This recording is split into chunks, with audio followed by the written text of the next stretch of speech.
we're going to be looking at some contemporary sports management skills and qualities of leadership. It will be up to you to go beyond learning what these skills are and to put them into practice in your leadership work. Remember the top 10 competencies that we started out with in our introductory forum. Certainly there is some overlap with leadership skills and perhaps in the way you execute those competencies. But these seem more like managerial functions. What do you need to know and be able to do to be an athletic director or a sports administrator? So let's talk about what you need to know and be able to do to be a leader in sports administration. You may or may not be doing all of these things at the same time, but you need to know how you would lead in a variety of circumstances and situations. It's all about relationships, be creative, maintain your interpersonal skills, and of course, again, people. Hire the right people, train, work with, develop your team. In the Borland text, if you look at Table 4.1, we look at how to implement a vision. What skills are necessary to communicate that vision and how to motivate your team toward that vision.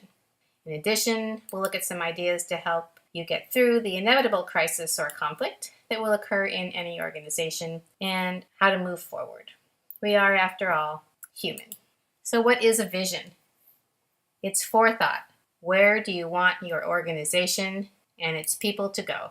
You'll be working on developing your own vision in the next week's assignment, so you should start thinking about it now if you haven't already.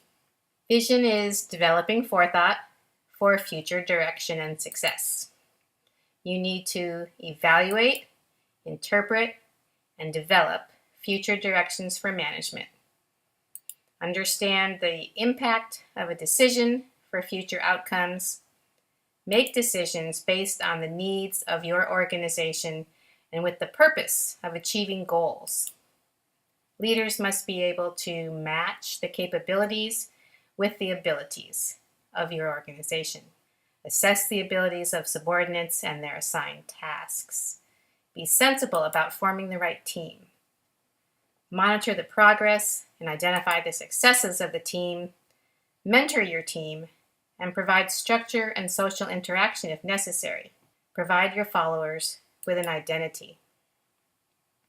Now, communication is the process of transferring information from a sender to a receiver. And we'll cover this in a little bit more depth later on in the course, but for now, consider these important aspects of communication as a leadership skill. You need to know your subordinates. You need to listen to them. You have to understand and be sensitive to the emotions of others. As we have been saying, you have to know and understand yourself and be able to control and adjust your actions. You need to build a cooperative group that can be persuaded rather than necessarily managed. And there's a lot that goes into all of these pieces, but listening in particular is so important. Of course, you've been listening to me lecture on about leadership skills. What kind of listening have you been doing? Active listening, I hope. You need to be able to do this as a leader and as a follower. Now, how to motivate your people. Are you going to offer rewards to your followers for doing what you want them to do?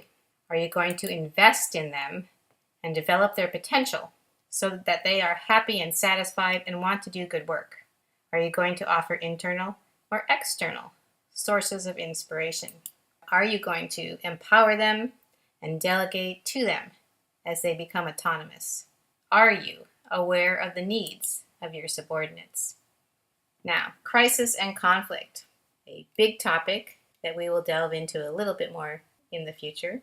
But for now, you can start thinking about these methods of crisis management. During times of crisis, you need to be able to maintain control, prevent damage, and manage the tense situation.